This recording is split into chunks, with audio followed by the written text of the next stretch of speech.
Patrick Coburn of the London Independent reports that a brutal counter-revolution is sweeping through the Arabian Peninsula as Bahrain and Yemen both declare war on reform movements and ferociously try to suppress them with armed force.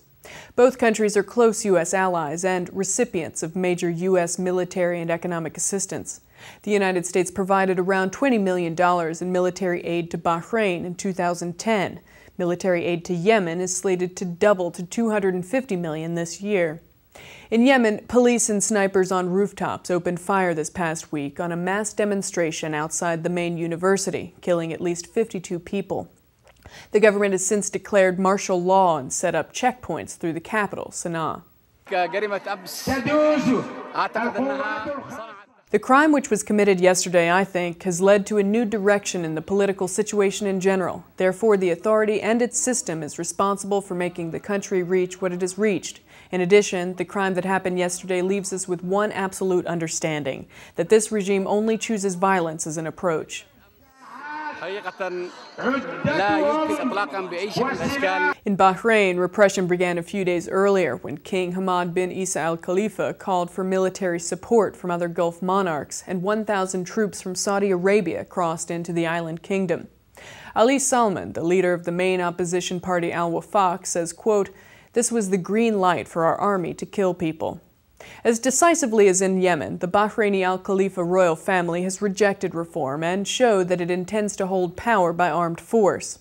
Opposition activist Mohammed al-Maskati said, quote, "There are 80 people still missing that we don't know what happened to." He added that there was no information on the whereabouts of the 7 reform leaders who've been detained, but they've been charged with incitement to kill and being in communication with a foreign power.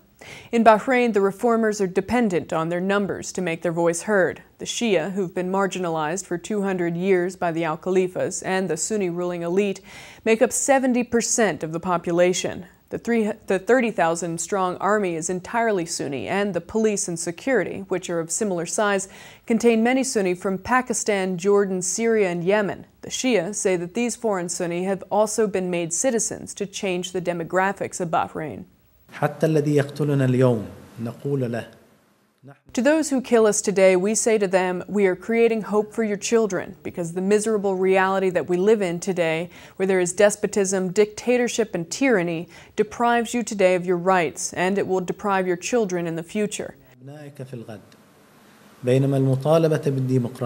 United States has important strategic interests in supporting the status quo in Bahrain. It is the headquarters of the U.S. Navy 5th Fleet and a vital base for the U.S. in any future confrontation with Iran. With the fall of Egyptian President Hosni Mubarak, America is even more reliant on the Saudis and averse to offending them. In Yemen, even short-term stability is not likely. President Saleh faces a host of well-armed enemies in his impoverished country, where 40% of the population try to survive on $2 a day. In addition to pro-democracy reformers, there's a powerful independence movement in the south of the country, and rebels barely restrained by a truce up in the north.